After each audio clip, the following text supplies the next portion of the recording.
سعيدا كن فريدا عش بفخر في الحياة لا تبالي فالمعالي بالتحدي لا سواه كن سعيدا كن فريدا عش بفخر في الحياة لا تبالي فالمعالي بالتحدي لا سواه بالتحدي لا سواه حرر النفس ولا تحيا هباء يا ربيعا أنت والعطر الرداء حرر النفس ولا تحيا هباء يا ربيعا أنت والعطر الرداء خذ قرارا وانطلق لا تنتظر ليس كل الناس أهل للعلاء خذ قرارا وانطلق لا تنتظر ليس كل الناس أهل للعلاء ليس كل الناس أهل للعلاء كن سعيدا كن فريدا عش بفخر في الحياة لا تبالي فالمعالي بالتحدي لا سواه كن سعيدا كن فريدا عش بفخر في الحياة لا تبالي فالمعالي بالتحدي لا سواه بالتحدي لا سواه ذلك الدهر الذي ترضى به هل يراك الكون من صناعه ذلك الدهر الذي ترضى به هل يراك الكون من صناعه ودع الأحلام يا فارسنا كن بهذا العصر من أعلامه ودع الأحلام يا فارسنا كن بهذا العصر من أعلامه كن بهذا العصر من أعلامه كن سعيدا كن فريدا عش بفخر في الحياة لا تبالي فالمعالي بالتحدي لا سواه كن سعيدا كن فريدا عش بفخر في الحياة لا تبالي فالمعالي بالتحدي لا سواه بالتحدي لا سواه إنما المشتاق للمجد التليد لن تراه مستكينا كالعبيد إنما المشتاق للمجد التليد لن تراه مستكينا كالعبيد إنه ليث البرايا ثابت يمتطي العز بعزم من حديد إنه ليث البرايا ثابت يمتطي العز بعزم من حديد يمتطي العز بعزم من حديد كن سعيدا كن فريدا عش بفخر في الحياة لا تبالي فالمعالي بالتحدي لا سواه كن سعيدا كن فريدا عش بفخر في الحياة لا تبالي فالمعالي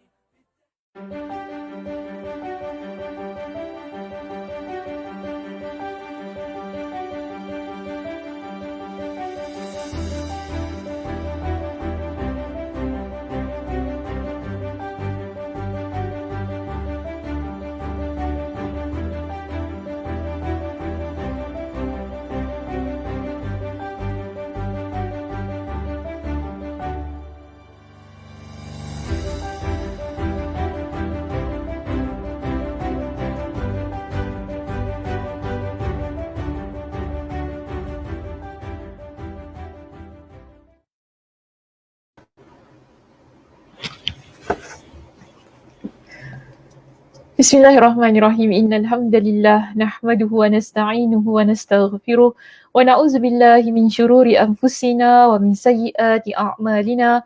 Man yahdihillahu fala mudhillalah wa man yudlilhu fala hadiyalah. Wa asyhadu an la ilaha illallah wahdahu la syarikalah wa asyhadu anna Muhammadan 'abduhu wa rasuluh. Amma ba'd. Rabbi shrah li sadri wa yassir li amri wahlul 'uqdatam min lisani yafqahu qawli. Rabbi zidni ilma warzuqni fahma.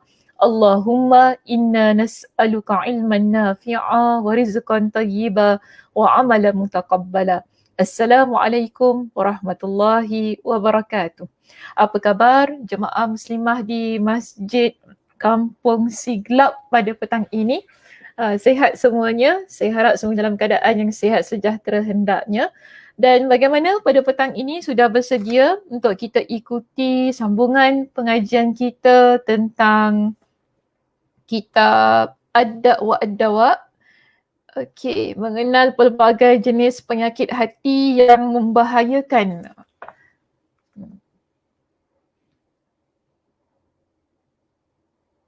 Ya, Waalaikumsalam warahmatullahi. Selamat petang ya, selamat petang. Okey, minta maaf lah ya hari ni. Petang ni macam penat sikit. saya saya penat sikit. Bukan penat sikit, penat dia banyak. Okey. Tapi kita kena teruskan juga kuliah kita. Kita pun dah kat depan ni. Tak boleh lah nak pergi, nak kata tak jadi pula kuliahnya. Okey, kita ada siapa dengan kita di sini? Admin, kita ada Kak Zah tadi, kita ada Kak Sok kita.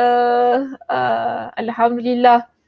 Walaupun saya lihat di sini tak ramai dengan kita pada petang ini. Nampaklah ya bilangan dia tak ramai dengan kita.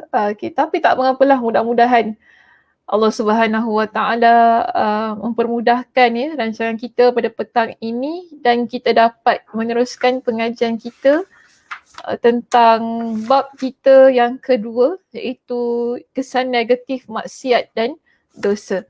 Baik Muslimah, hari ini kita akan menyambung di bahagian yang kedua dalam bab kita yang kedua untuk poin kita yang A. Okey, apakah perbincangannya? Baik, perbincangan kita pada petang ini masih lagi tentang mudarat dosa dan maksiat. Minggu lepas ya kita dah bincangkan tentang mudarat dosa dan kemaksiatan kalau halaman saya ni 105 lah ya, 105. Kita dah berhenti di mana? Tentang dosa-dosa, pengajaran daripada dosa-dosa yang telah dilakukan oleh umat-umat yang terdahulu. Jadi hari ini kita akan sambung perbincangan sedikit saja ya, perbincangan daripada mudarat dosa dan kemaksiatan yang mana kita pada hari ini masuk pada bahagian yang kedua. Baik, kita akan mulakan perbincangan di halaman 108. Ini untuk kitab saya lah ya Muslimah. Okey, so cuba cari hadis tentang la yahlikan nasu hatta yu'dhiru min anfusihim. Cuba cari hadis itu dan kita akan baca bermula daripada hadis tersebut. Jika jumpa, sila maklumkan kepada saya sebenarnya berada di halaman yang keberapa dan sila bantu rakan-rakan yang lain ya untuk jejaki kitab halaman yang sebenarnya. Sebab cetakan saya cetakan yang agak lama lah ya. Jumpa tak hadisnya? Lan yahlikan nas.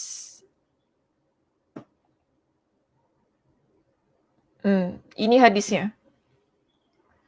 Sila cari dalam kitab dan maklumkan kepada saya kita berada di halaman yang keberapa. Kak Aisyah boleh kalau ada jumpa. Ataupun Kak Zah. Okey, Syida jawab di situ muka surat 102. Ada yang lain beritahu saya adakah ni muka surat 102 sama tak sebagaimana Syida? Sila cari hadis ini. Okey, Kak Aisyah juga. Okay. Muka surat 102. Baik, terima kasih. Okey. Kak Zah juga menyebutkan perkara yang sama. Kita berada di halaman yang ke-102 untuk kitab yang terbitan yang terbaru lah ya. Jika siapa yang ada cetakan yang lama, maka halamannya ialah 108. Okey, 108. Baik, jadi di halaman kita yang ke-102 ataupun ke-108 ada sebuah hadis.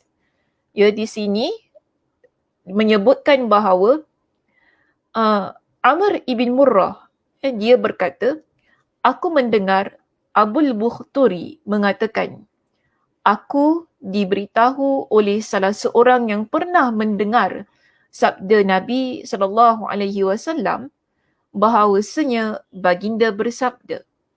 Apa yang disabdakan oleh Nabi SAW di sini, Nabi SAW bersabda, la yahlikan nasu hatta yu'dhiru min anfusihim.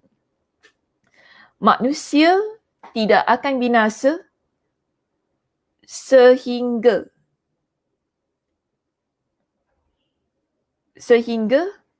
mereka mencari alasan dari dosa-dosa mereka. Ya, manusia ni dia tidak akan binasa sehingga mereka akan mencari-cari alasan atas dosa mereka. Sekejap tak cantik lah saya ni. Saya cantik kan, insyaAllah. Dia kena tepi sikit. Baru betul slide dia kat situ, saya dekat sini. Okay, okay baik. Min cantik tak Ustazah? Cantik. Baik. La yahlikan nas hatta yu'dhiru min anfusihim. Nabi SAW bersabda, manusia tidak akan binasa sehingga mereka mencari alasan dari dosa-dosa mereka. Hadis ini diriwayatkan oleh Imam Ahmad. Status hadisnya adalah sahih. Sanadnya adalah sahih. Jadi di sini Nabi SAW mengingatkan kepada kita sebagai umat Nabi SAW bahawa satu bentuk kebinasaan ataupun apa jua kebinasaan, dia tidak akan berlaku melainkan jika manusia mula mencari-cari alasan di atas dosa-dosa mereka. Maksudnya begini muslimah, bila kita dah melakukan dosa, jangan kita berikan alasan kenapa saya buat dosa tu, untuk membenarkan perbuatan kita, untuk membenarkan perbuatan kita. Kenapa awak mengumpat dia? Oh, sebab dia jahat. Kenapa awak tak suka dia? Kenapa awak benci dia? Oh, sebab memang saya tak suka dia. Salah ke saya tak suka dia? Macam gitulah kan perasaan kita ni. Jadi di sini untuk mengelakkan diri kita mendapat kebinasaan itu, bila kita dah buat dosa, yang paling utama ialah bertaubat kepada Allah Subhanahu Wa Taala. Okey, bertaubat kepada Allah Subhanahu Wa Taala, mengakui. Sebab itu antara syarat mereka yang kita panggil sebagai bertaubat dengan sebenar-benarnya apa? Bila dia mengakui dosanya. Bila dia mengakui dosanya. Adakah orang yang dia tak mengakui dosanya, kan, kemudian dia bertaubat kepada Allah, kita panggil ia sebagai taubat nasuha? Tidak. Itu bukan sebenar-benar taubat. Syarat seseorang yang kita kata betul-betul bertaubat kepada Allah Subhanahu Wa Taala apabila dia mengaku saya buat dosa ini. Mengaku ni maksudnya kita mengaku bahawa perbuatan kita itu adalah salah. Kenapa ia salah? Kerana kita melanggar perintah Allah. Kenapa ia salah? Kerana Allah Subhanahu Wa Taala dah pesan pada kita jangan buat perkara itu. Nabi SAW juga dah sebut dalam banyak hadis Nabi SAW, jangan buat ini, jangan buat itu. Tapi kita buat, bermakna kita melanggar perintah Allah, melanggar apa yang Nabi SAW sudah sebutkan kepada kita. Iaitu kita melakukan dosa dan maksiat. Sebab itu kita mengaku kita salah, kita dah buat perkara-perkara yang Allah larang, yang Nabi larang. Yang mana kita tahu kita tidak seharusnya berada dalam keadaan kemaksiatan itu. Inilah yang menyebabkan kita bertaubat kepada Allah. Namun, kalau seseorang, dia buat sesuatu dosa, dia melanggar perintah Allah, melanggar perintah Nabi SAW, lalu dia mencari-cari alasan, excuse lah kan. Oh, sebab saya gitu, sebab saya gini, sebab tu saya buat gini. Oh, sebab saya gitu, sebab saya buat gini. Ini adalah perkara yang kita kata kalau kita nak taubat, mengaku. Jangan cari alasan. Oh, sebab saya gitu, sebab saya ni. Apa pun alasan kita tolak tepi. Yang penting sekarang ialah kita berusaha untuk bertaubat kepada Allah Subhanahu Wa Taala dengan sebenar-benarnya agar kita tidak ditimpa dengan kebinasaan. Kerana itulah yang disebut oleh Nabi SAW dalam hadis ini. Nabi SAW mengatakan apa? La yahliyan nas, manusia sesekali tidak akan binasa. Sehingga apa? Bila dia dah buat salah, dia dah buat dosa, dah buat maksiat, tetapi dia membenarkan apa yang dia buat Macam kita kata menegakkan benang yang basah lah begitu. Ya, menegakkan benang yang basah. So di sini kalau kita tahu kita buat satu kesilapan, ya, kita tahu kita buat satu perkara yang melanggar perintah Allah, akui. Akui dosa itu, maksudnya mengaku ni janganlah pergi mengaku di Facebook pula, oh semalam saya sudah berdosa kepada Allah. Tak perlu, itu bukan maksud saya. Maksud saya di sini ialah kita nak bertaubat kepada Allah, kita mengaku kita telah melakukan dosa dan kita menyesal. Ya, di atas dosa-dosa yang telah kita lakukan. Barulah insya-Allah di sini ya kita kata orang itu dia akan terpelihara daripada kebinasaan. Sebab itu tajuk perbincangannya pun ialah mudarat. Mudarat maksudnya perkara yang bahaya daripada dosa dan maksiat yang kita lakukan. Antaranya ini. Sebab pada petang ini perbincangan kita akan menyentuh ataupun akan memberikan contoh-contoh dosa dan maksiat dan apakah akibatnya, apakah kemudaratan yang akan ditimpakan kepada orang yang melakukan dosa dan maksiat tersebut. Kita bawakan contoh-contoh daripada hadis Nabi SAW.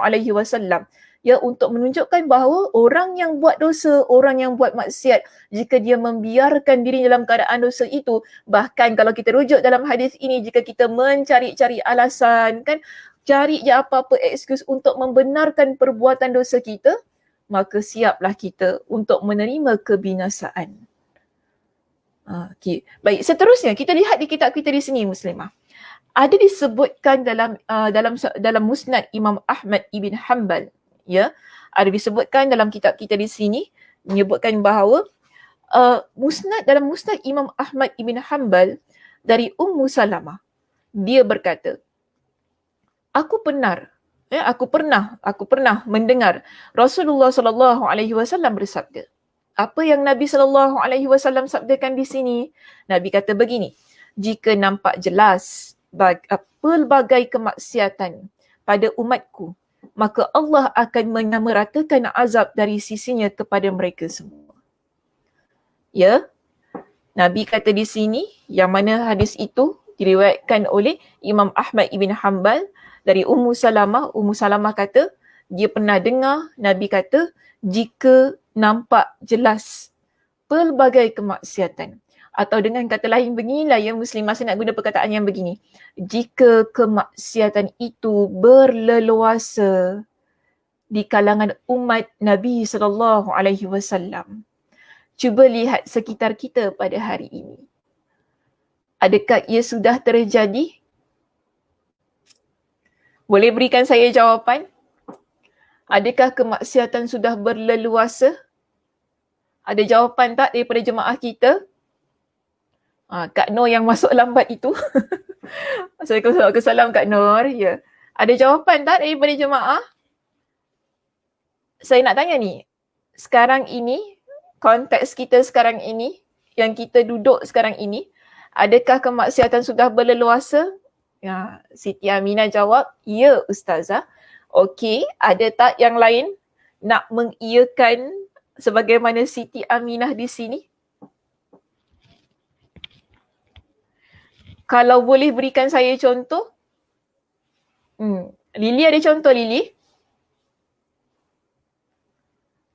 Sudah Ustazah? Ya, ada Ustazah. Okey. Cuba berikan kepada saya contoh. Apa yang kita nampak, ia berleluasa. Kemaksiatan apa yang berleluasa? Ke semua dah berleluasa. Dah tak tahu nak contoh apa dah Ustazah. Semua Ustazah dah berleluasa. Kita pun tak tahu. Kita nak cakap yang ini pun ada. Yang ini pun ada. Semua ada. Sangat-sangat berleluasa. Perkataan dia sangat berleluasa. Aduh, hai. Okey. Okey. Pergaulan bebas.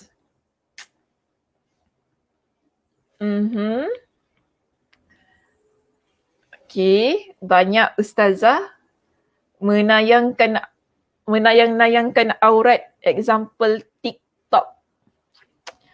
Saya boleh terima juga jawapan Syidah ya di sini, menayang-nayangkan aurat, example TikTok. Jangan nak masuk sikit lah ni. Dalam MRT buat. Oh ya, saya tak tahu pula masalah. Saya ni Mina Grab lah ya. Tak naik MRT. Jadi tak perasan pula. Betul ke admin? Cik. Admin biasa naik MRT ya? Okay, admin saya biasa naik MRT. Saya rasa dia mesti nampak juga. Dalam MRT buat TikTok ya. Ataupun kita kata dalam bahasa yang lain, kita kata beginilah. Bila rasa malu tu dah hilang daripada diri kita, orang akan buat maksiat secara terang-terangan. Ya. Bila rasa malu tu dah hilang, orang dah tak kisah dah dosa apa yang nak dibuat, bahkan manusia berbangga dengan dosa mereka. Pembunuhan dan lain-lain. Ya. Assalamualaikum warahmatullahi. Ada banyak lah ya. Contoh-contoh ni semua saya setuju dengan contoh-contoh yang diberikan oleh jemaah muslimah kita semua di sini. Yang kita sampai pada satu tahap, kita rasa kita dah tak boleh dah nak buat apa-apa. Ya, dengan keadaan kemaksiatan itu. Dan saya nak berbalik kepada hadis yang berada dalam kitab kita ini. Nabi kata, jika dah nampak jelas kemaksiatan-kemaksiatan ini, ya, berleluasa, orang dah mempamerkan dosa masing-masing. Tak kira wanita ke bukan perempuan, lelaki lah, wanita ke lelaki ke, yang pakai tudung tak pakai tudung, yang pakai purdah tak pakai purdah. Kan? Kena sebut semualah ya. Kena sebut semua. Jadi adil lah. Nanti kan tak sebut dia, kalau sebut ni, nanti kan kita terasa pula ya. Kadang-kadang orang perempuan leceh. Semua benda nak kena sebut. Kalau tak sebut ni terasa nanti orang marah kita pula. So, dia benda yang dah tak ada, orang kata dah no hal lah Ustazah. Orang nak buat dosa, orang buat je, dah tak kisah. Kan? Yang pasal TikTok tu saya ni lah. Saya setuju juga sebab saya pernah ada orang share di mana? Tak silap ada orang WhatsApp saya lah ya. Ada wanita-wanita yang pakai tudung labuh ni tapi dia menari-nari kan. Bergoyang sana bergoyang sini di TikTok tu. Itu benda yang tak seharusnya berlaku lah ya kepada kita muslimah. Yang mana kita dah tutup aurat kita dengan baik kan. Yang masalahnya bukan kita kata tutup aurat separuh-separuh tau. Itu tutup aurat yang memang pakai tudung labuh kau-kau punya labuh. Dengan jubah tu kan, tapi menari-nari, tunjukkan goyang sana goyang sini, bergegar semua. Faham ya maksud saya bergegar semua ya, depan belakang bergegar. So kita kata ini adalah perkara yang tak seharusnya berlaku. Yang kita tahu itu adalah kemaksiatan. Bila kita dah cover diri kita ni, maka banyak benda kita kena cover. Kan? Bukan kita dah cover, maknanya yang penting aku tutup aurat. Bukan begitu. Ada banyak sangat yang perlu kita jaga. Ya, semakin baik akhlaknya, semakin baik perilakunya, semakin tebal rasa malunya. Ya, semakin tebal rasa malunya. Itu kepentingan kenapa kita berhijab, kenapa kita menutup aurat kita. Untuk menjadikan kita wanita yang semakin kuat rasa malunya. Ya, maksud semakin kuat rasa malunya agar perasaan malu yang ada pada diri kita, ia menghindarkan kita daripada melakukan kemaksiatan. Sebab itu kan dalam hadis yang lain, Nabi SAW ada menyebutkan kepada kita, jika dah hilang ataupun dah tak ada rasa malu dalam diri kita ni, fasna' ma syi'ta. Kau buatlah apa yang kau nak buat. Maknanya itu bukan Nabi suruh. Nabi kata, okeylah tak malu buatlah. Dia macam ni lah. Ayat yang kata, sebenarnya ayat itu untuk melarang kita agar janganlah kan, agar jangan buat. Cuma daripada sudut bahasa yang, penggunaan bahasa yang sedikit berbeza lah ya. Apa yang Nabi SAW sebutkan di situ. Jadi sebab tu kita nampak banyak sangat contoh-contoh yang melibatkan kita di kalangan muslimah sendiri kan. Yang dalam sudah keadaan yang baik, Masya Allah Tabarakallah, tetapi masih lagi ada lagnya lah. Cuma bagi saya beginilah ya, itu mungkin daripada sudut kurangnya kefahaman, kurangnya daripada sudut kita kata ilmu ketika kita melakukan sesuatu. Mungkin itu berlaku sebab tak semua antara kita yang memiliki pengetahuan, kefahaman tentang agama. Walaupun kita kata orang itu bertudung labuh, walaupun kita kata orang itu berjubah. Contoh kita kata ramai orang pakai tudung labuh dan berjubah tapi masih lagi baca Al-Qurannya bermasalah. Betul tak? So di situ kita kena kena lihat daripada pelbagai aspek. Tapi yang penting ialah yang kita nak kata, apabila kita ni dah usaha diri kita ya sebagai seorang wanita untuk tutup diri kita, maksudnya tutup aurat kita ni, cover aurat kita, kena banyak jaga, terutamanya daripada sudut rasa malu kita itu tadi. Okey, jadi di sini kalau kita rujuk kembali ya pada hadis kita tadi, Nabi kata apa? Maka Allah akan menyamaratakan azab dari sisinya kepada semua mereka. Maksudnya apa di sini? Ummu Salamah pun dia tanya kepada Nabi SAW. Bukankah ada orang-orang soleh di antara mereka? Sebab Nabi kata tadi, bila dah jelas, bila dah nampak, bila dah tersebarnya kemaksiatan di kalangan umat aku, maka Allah Subhanahu Wa Taala akan timpakan azab yang mana tak kira semua orang akan kena azab itu. Baik ataupun tak baik, soleh ataupun tak soleh. Secara umum, sama rata. Ya. Jadi sebab itu ia menjadi persoalan Ummu Salamah di dalam cerita ini ataupun dalam hadis ini. Ummu Salamah tanya kepada Nabi, bukankah ada orang yang soleh? Kenapa pula orang soleh pun terkena sekali? Mereka bukan ahli maksiat. Dan di sini apa jawab Nabi? Nabi jawab benar. Ya. Lalu aku melanjutkan apa yang terjadi pada mereka. Sebab Nabi cuma kata, ya betul, memanglah ada orang soleh, betul. Jadi dia curious lah, dia tanya lagi kepada Nabi. Jadi apa yang berlaku kepada orang-orang soleh itu? Yang mana Allah pun timpakan azab kepada mereka. Di sini Nabi pun menjelaskan. Apa penjelasan Nabi? Saat itu mereka juga ditimpa bencana seperti halnya yang lain. Tetapi mereka akan mendapatkan ampunan dan keredaan Allah. Ya, mereka akan mendapat keampunan dan keredaan Allah Subhanahu Wa Taala. Orang soleh yang ada di satu tempat yang mana mereka itu berleluasanya kemaksiatannya, okey, bila Allah Subhanahu Wa Taala timpakan kemaksiatan, bila Allah Subhanahu Wa Taala timpakan azab yang mana menyamaratakan semua di kalangan umat itu tadi kan, ada di kalangan orang soleh yang turut terkena, Nabi kata Allah Subhanahu Wa Taala akan memberikan keampunan dan keredaan kepada mereka. Kalau kita rujuk ya muslimah, dalam hadis yang lain, riwayatnya sahih.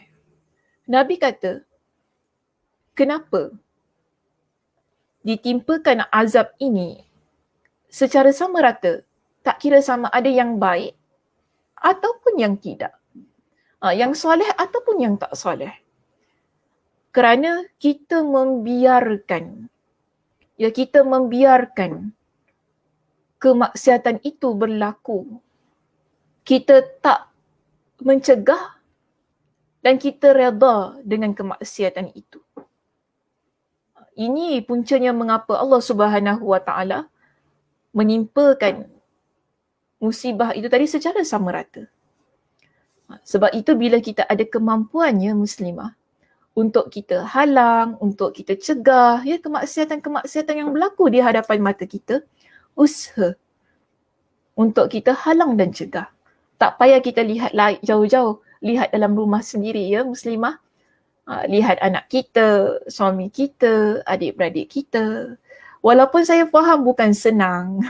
Ustazah cakap senang lah Ustazah kan. Saya nak nasihat anak saya berbuih-buih, bertahun-tahun, gitu-gitu juga. Akhirnya saya pun give up. Kan? Kita kata akhirnya saya pun give up. Lantak lah nak tunggang terbalik ke apa kan. Kita pun kata sudahlah malas aku nak cakap. Kita jangan give up lah. Ya, nak tunjukkan yang baik kepada orang lain. Terutamanya kepada ahli keluarga kita. Mungkin hari ni dia memang tak dengar.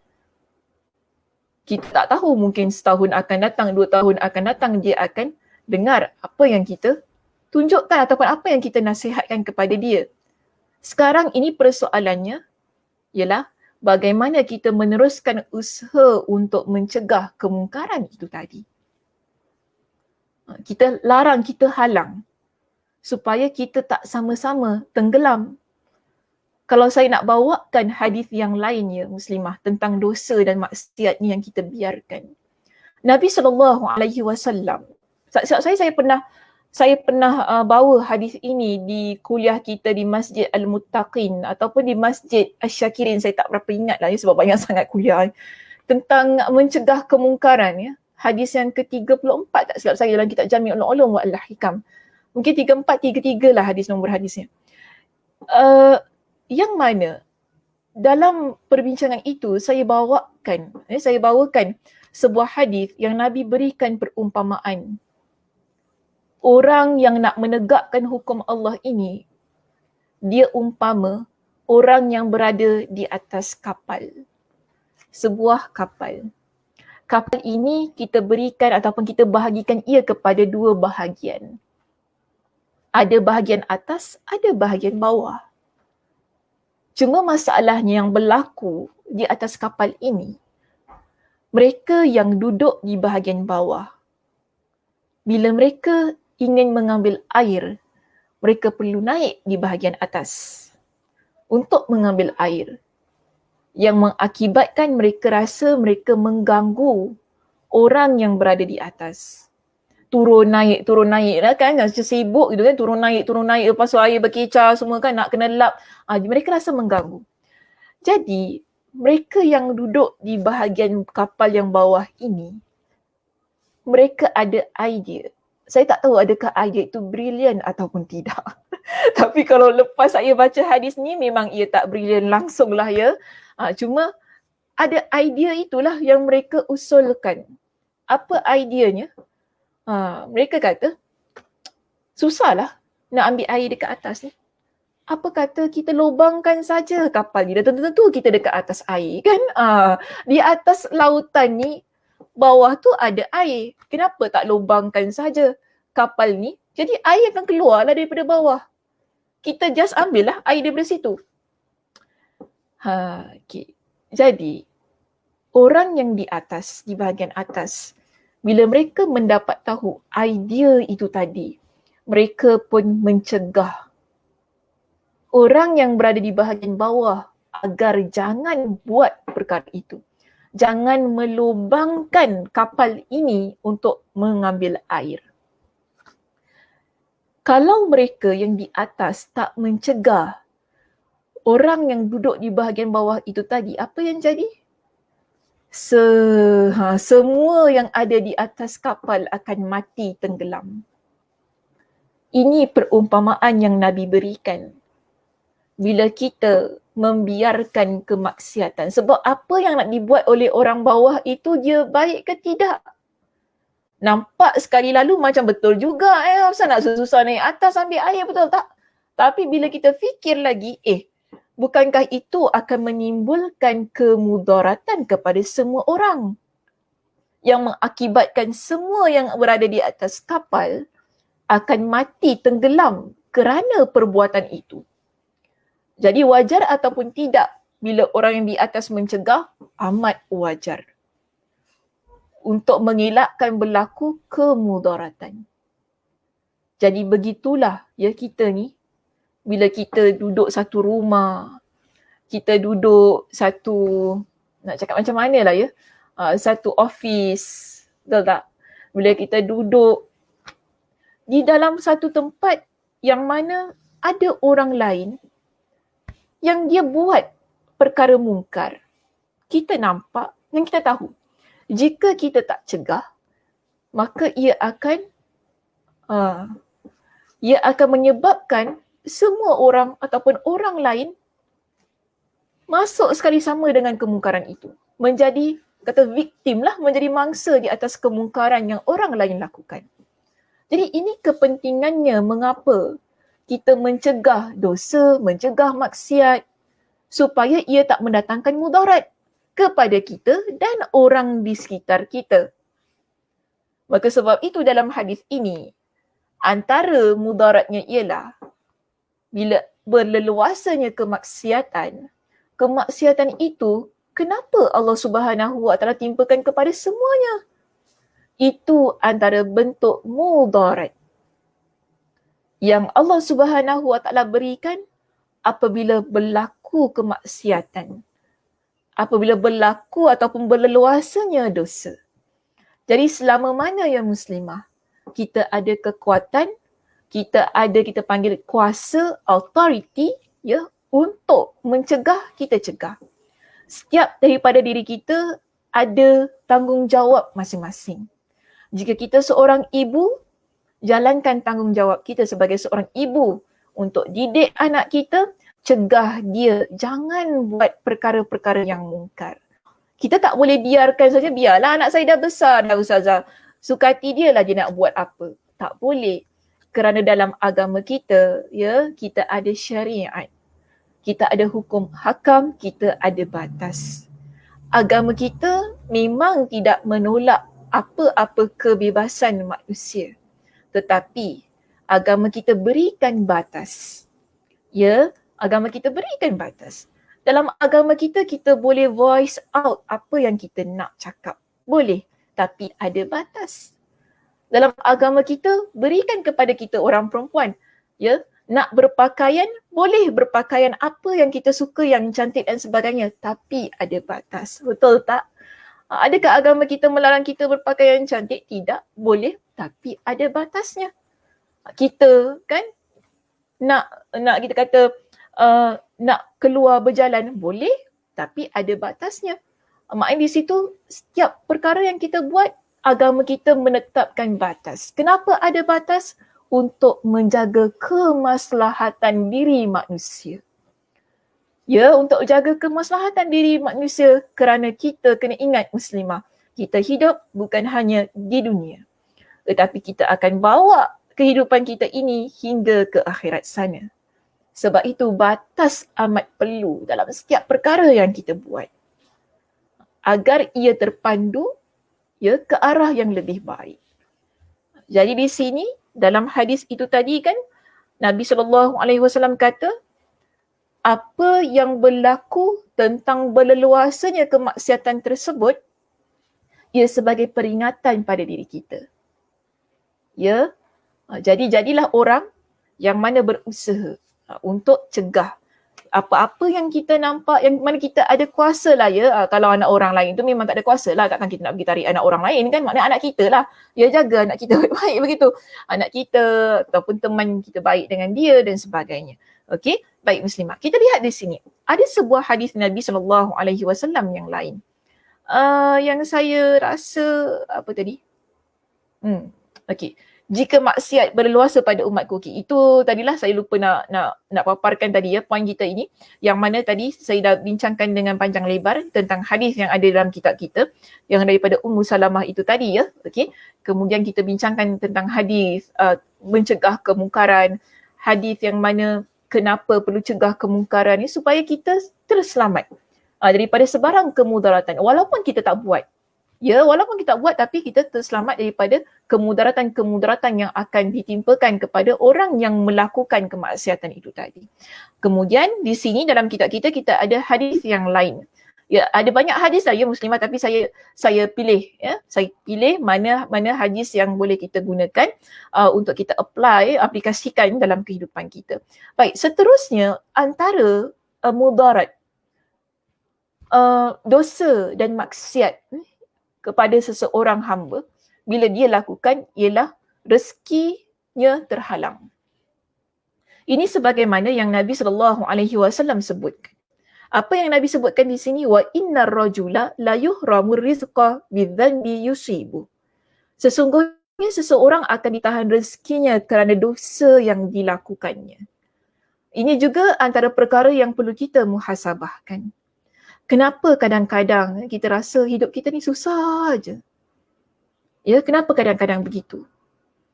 Ya, kenapa kadang-kadang kita rasa jiwa kita rasa sempit, kita rasa hati kita ni tak tenang, kita rasa susah rezeki kita nak masuk dan sebagainya. Ada je kan, lepas satu-satu je. Ini sebagai satu bentuk muhasabah. Tapi jangan pula bila kita nampak orang susah, kita pun kata, ini sebab kau buat dosa lah. Janganlah kita kata begitu. Ini sebagai satu bentuk muhasabah, maknanya lihat pada diri masing-masing. Untuk kita perbaiki keadaan diri kita. Saya kata mungkin, ya, sebab kita pun tak menafikan setiap daripada diri kita tidak terlepas daripada melakukan dosa. Mungkin ada dosa yang kita tak perasan kita lakukan. Ya, mungkin ada dosa yang mana kita tak sengaja kita lakukan. Jadi tak salah kita sebagai seorang muslimah kita muhasabahkan kembali. Mungkin selama ini kata-kata kita kasar dengan suami. Contohnya lah ya, saya kata mungkin kan kata-kata kita agak kurang enak didengar walaupun dengan anak kita sendiri. Dengan ibu bapa kita, mungkin ucapan-ucapan kita adalah ucapan-ucapan yang banyak menyakitkan hati kedua ibu bapa kita. Dengan adik-beradik kan, kita banyak menyindir adik-beradik kita. Mungkin begitu keadaan yang mana kita tak sedar. Ya, kita tak sedar semua itu berlaku dengan teman-teman. Ada perkara yang kita buat yang menyebabkan teman-teman rasa mereka dizalimi, teraniaya dengan tindakan kita.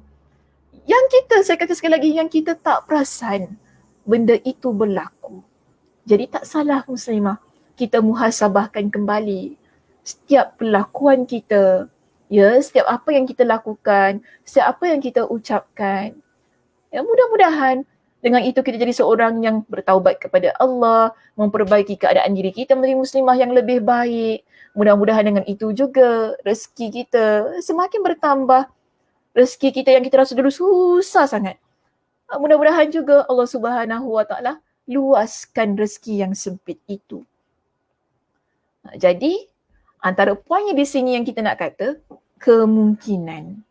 Ya, kemungkinan. Apabila kita rasa rezeki kita sempit dan sebagainya susah, yang penting di sini ialah muhasabah kembali kemungkinan ada dosa yang kita lakukan. So di situ caranya ialah istighfar kepada Allah, taubat kepada Allah, mudah-mudahan rezeki yang tertahan, rezeki yang terhalang, Allah Subhanahu Wa Taala berikan kepada kita. Okey, baik. Seterusnya, muslimah, kita lihat di sini ada sebuah hadis yang lain. Kalau di kitab saya di halaman 110, okey, ada sebuah hadis yang lain. Nabi SAW ingatkan kepada kita tentang pada satu masa kita akan berjumlah yang begitu ramai. Tetapi jumlah kita yang begitu ramai tidak menjadikan kita orang yang terpandang. Apa yang Nabi SAW sebutkan di sini? Nabi kata, yushikul umamu an tada'a alaikum kama tada'al akalatu ila qasa'atiha. Faqala qailun wa min qillatin nahnu yawma idhin. Nabi sebutkan di sini ya muslimah, hampir-hampir umat-umat lain menyerbu kalian dari pelbagai penjuru. Seperti halnya orang yang kelaparan menyerbu piring yang berisi makanan. Piring besar yang berisi makanan. Ini yang disebutkan oleh Nabi SAW. Akan ada pada satu keadaan, pada satu ketika yang mana kita ni diserang. Ya, kita diserang oleh pelbagai ataupun oleh umat-umat yang lain. Maksud diserang ni mungkin dizalimi, di sebagainya. Seolah-olah kita ni makanan yang mana diserbu oleh orang yang sedang kelaparan. Kan, tahu tak orang kelaparan ni macam mana kalau makan? Dia tak tengok kanan kiri kan, makan gitu kan. Telan begitu ya keadaannya. Itu saya bagi contoh ya, saya tak makan begitu. Okay. Saya bagi contoh saja. Baik, jadi di sini ada di kalangan mereka yang bertanya kepada Nabi SAW. Mereka tanya apa kepada Nabi? Faqala qailun wa min qillatin nahnu yawma idzin. Maka mereka bertanya, adakah kerana pada waktu itu kami di kalangan orang ataupun di kalangan umat yang sedikit? Nabi kata apa di sini? Qala bal antum yawma idzin kathir walakinnakum ghutha'un ka ghutha'is sayli. Walakinnakum ghutha'un ka ghutha'is sayli. Nabi kata bahkan kalian adalah ramai. Kalian ramai. Tapi Nabi kata kalian ni umpama buih-buih yang bergenang di air. Macam mana tu? Kita kalau cuba lihat air laut kan, bila dia ke tepi, dia naik ke darat, nanti ada banyak buih-buih tu kan. Adakah buih itu akan stay walaupun kita nampak ada banyak buih? Buih itu dia akan hilang. Buihnya banyak, betul, buihnya banyak sampai ke tepi tu kita nampak ada banyak buih-buih, tapi dia akan tolak ke tepi ke dasar lautan itu, hilang buih-buih tersebut. Ini perumpamaan yang Nabi berikan. Banyak namun quality tak ada lah, tu maksudnya kan. Banyak tapi quality tidak ada, banyak tapi tak mampu untuk buat apa-apa. Begitu keadaannya, lemahnya keadaannya pada masa itu. Jadi, ya, Nabi pun kata, wala yanza'annallahu min suduri aduwikum wala yanza'annallahu min suduri aduwikumul mahabata minkum wala yaqdhifannallahu fi qulubikumul wahna. Faqala qailun ya Rasulullah wa mal wahan? Qala hubbud dunya wa karahiyatul mauti.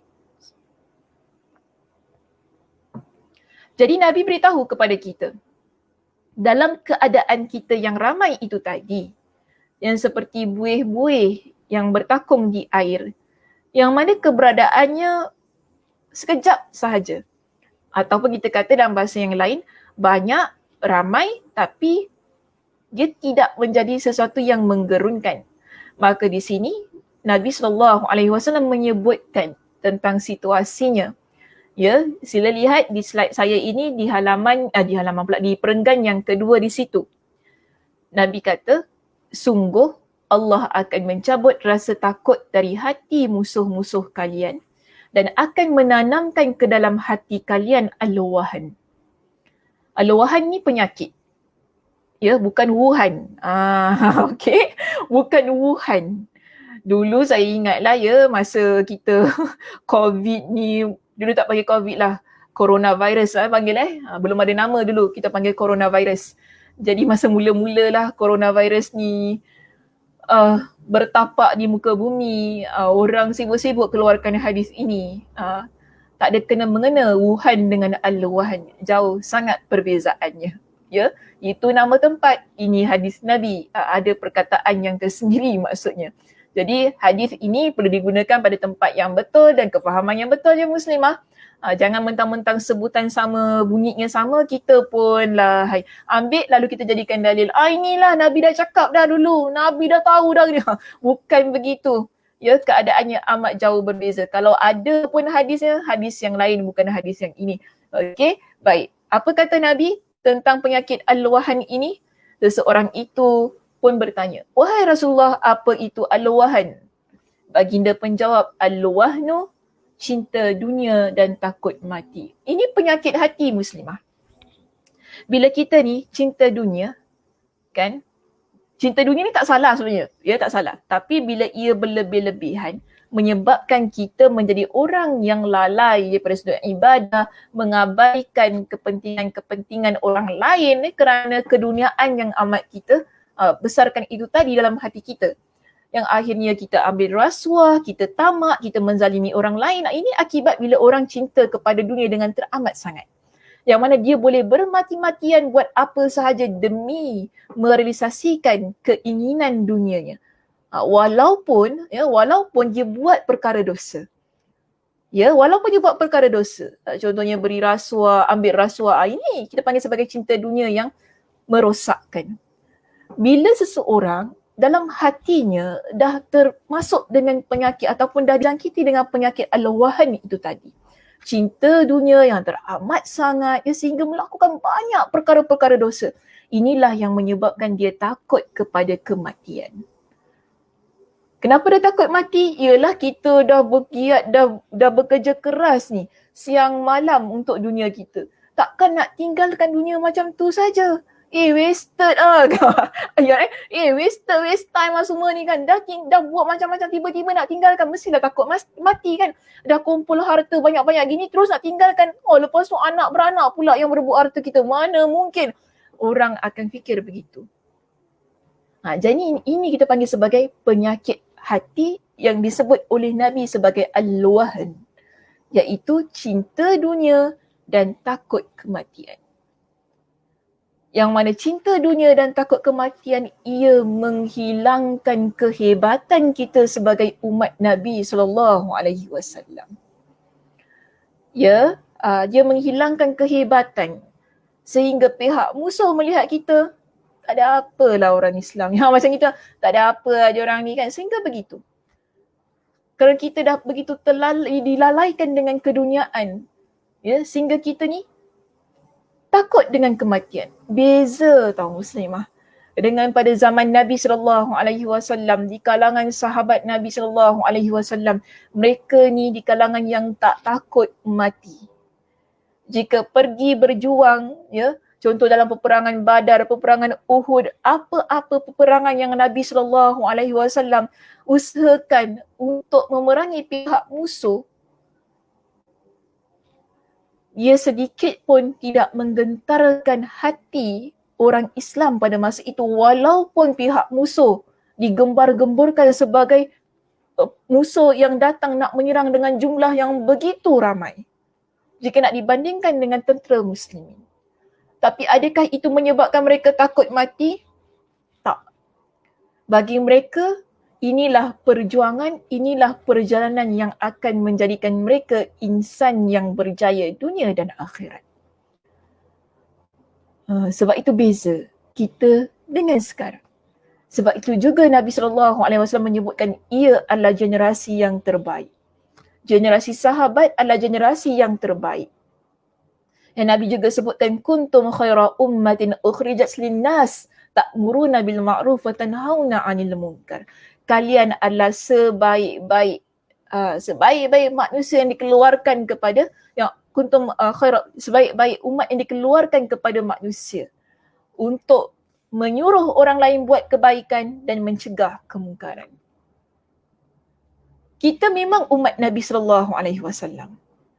Tetapi berbeza kualiti diri kita jika nak dibandingkan dengan para sahabat.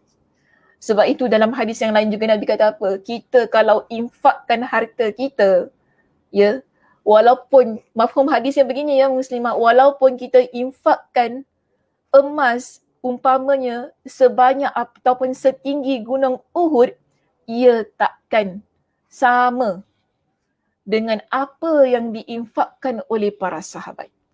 Tak sama.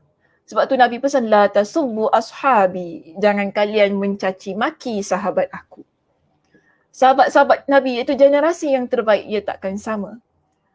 Sebab itu ini Nabi sebutkan pada umat yang akan datang pada keadaan kita sekarang inilah, ya.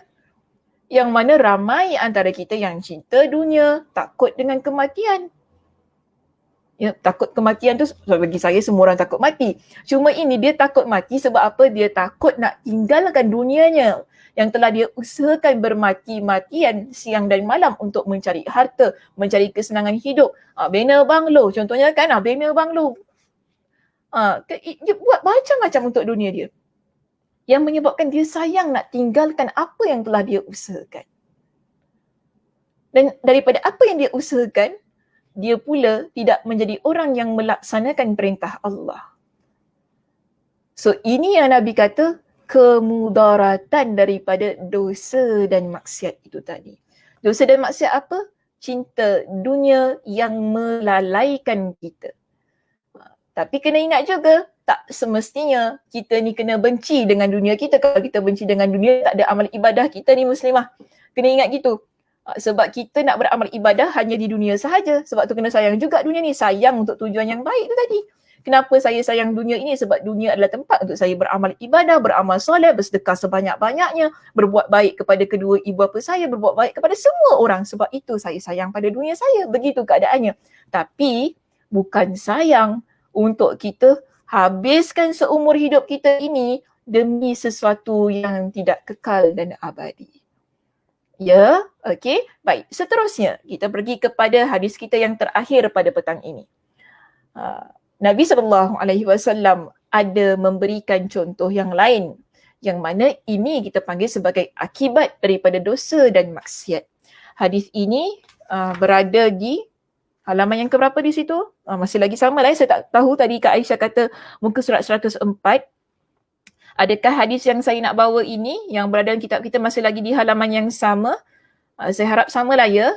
Jika di kitab saya masih lagi di halaman 110. Baik, ada sebuah hadis yang lain di sini yang Nabi SAW berikan ataupun ceritakan kepada kita untuk menunjukkan kepada kita ni umat Nabi SAW bahawa orang yang buat dosa dan maksiat ini Jangan harap dia jadi orang yang selamat daripada kemudaratan. Baik, okey. Jadi apa kata Nabi? Lamma urija bi marartu bi qaumin lahum azfarun min nuhasin yakhmushuna wujuhahum wa sudurahum. Okay, Kak Aisyah kata sama Ustazah. Baik, terima kasih Kak Aisyah. Okay, wujuhahum wa sudurahum. Ketika, Nabi ceritakan begini, ketika aku dinaikkan ke langit iaitu dimi'rajkan, dalam peristiwa Isra' Mi'raj kan, pada masa itu ada waktu yang Nabi dinaikkan ke langit. Ya, dimi'rajkan, dinaikkan ke langit. Nabi kata, pada masa itu aku melewati suatu kaum yang kuku mereka terbuat dari tembaga. Tembaga ni besi ke? Betul tak besi? Betul lah ya. Benda-benda yang tajam dan keras lah ya. Boleh kita sebutkan begitu. Jadi kuku mereka ni ada macam benda tajam lah. Kuku kita kalau panjang pun dah cukup menyakitkan ya muslimah, betul tak? Kadang saya pun tak faham macam mana orang boleh kuku panjang tu. Ya, kita kan kuku kita kalau panjang sikit pun tak selesa sebab kita nak makan susah. Betul tak? Nanti kalau makan nanti makanan termasuk kan di celah-celah kuku kita. Mungkin sebab kita makan menggunakan jari jemari lah ya. Mungkin ada orang makan dia pakai sudu garpu. Okey ya, tapi kita makan guna jari jemari ni. Jadi dia akan kotor lah kalau kita berkuku panjang. Dia tak menyelesaikan. Lagipun kalau nak solat, apa kan kita nak bersihkan di bahagian jari jemari ni. Dia macam mana kalau kotor, solat dalam keadaan yang kuku panjang kotor dan sebagainya. Kita tak naklah menghadap Allah dalam keadaan yang tak berapa nak bersih begitu. Jadi kita kata di sini, Nabi lihat di hari kiamat, bukan hari kiamat. Nabi lihat ketika peristiwa Mi'raj ini, ya, ada segolongan manusia yang mana kuku mereka panjang yang diperbuat daripada tembaga. Apa yang mereka lakukan? Mereka mencakar. Dengan kuku yang panjang mereka mencakar wajah mereka sendiri dan mereka mencakar sudurahum. Mencakar dada mereka. Kan? Kreak, kreak, kreak, kreak. Cakar gitulah. Saya tak tahu bunyi gitu ataupun tidak. Betul ke tidak sound effect tu kan? Harap-harap betul. Ya, dia cakar. Jadi Nabi SAW pun, ni bukan cakar harimau Okay. Okay, ni cakar lain. So Nabi SAW pun tanya kepada malaikat. Aku lalu bertanya, wahai Jibril, siapa mereka itu? Sebab Nabi pelik kenapa buat begitu kan?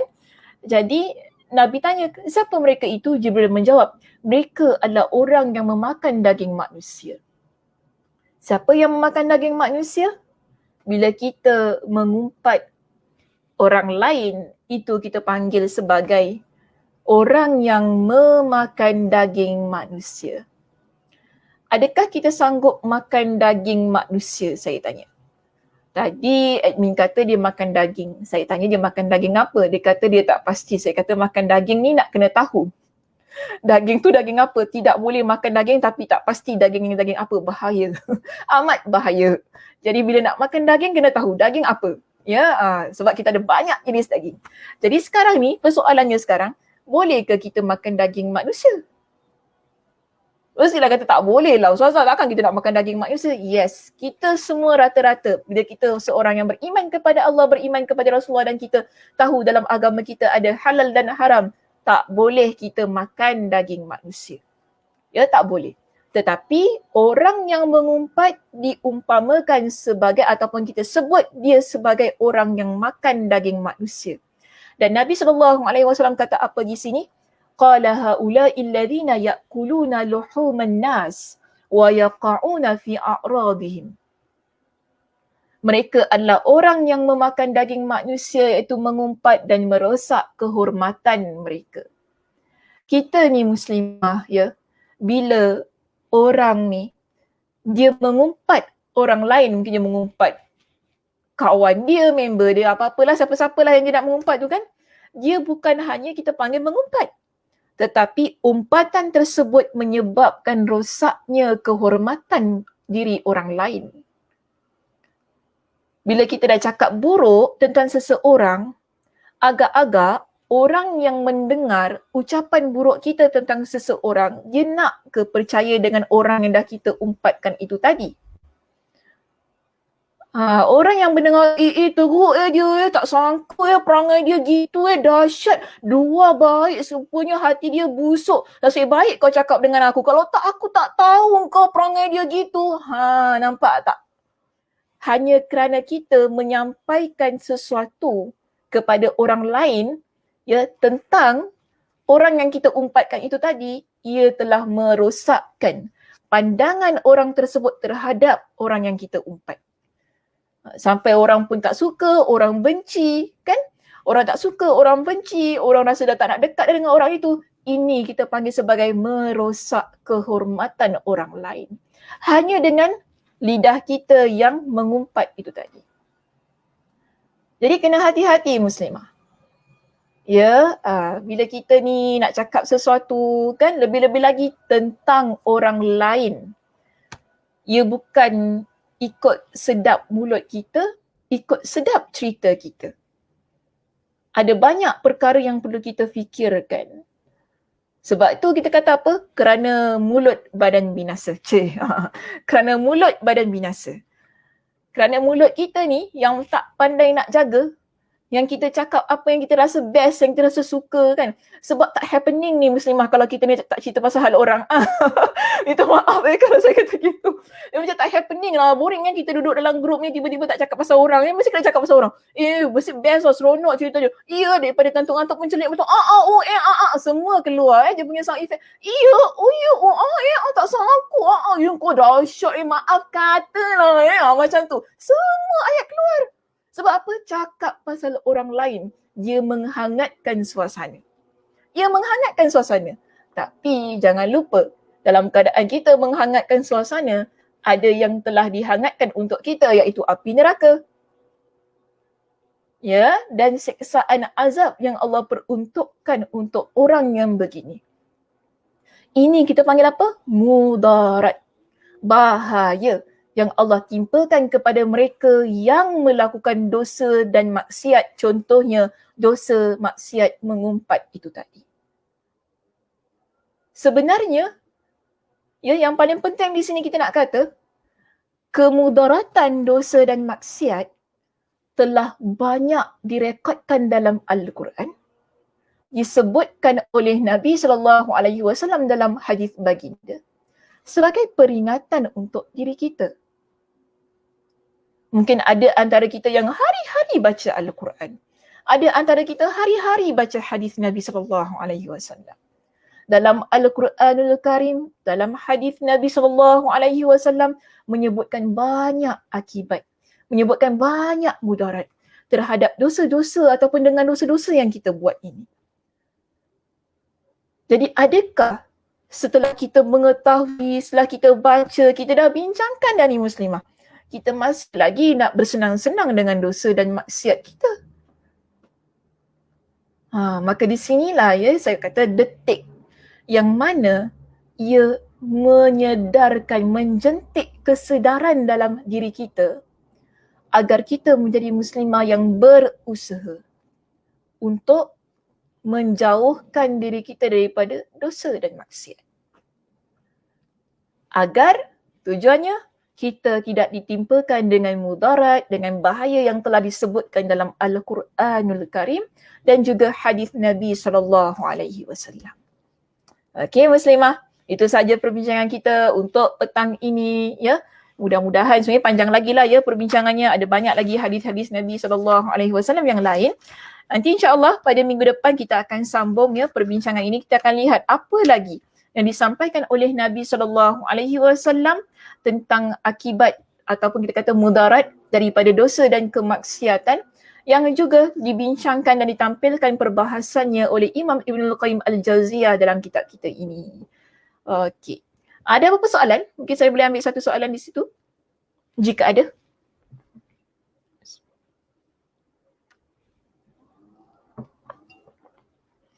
Ya, alhamdulillah. Terima kasih.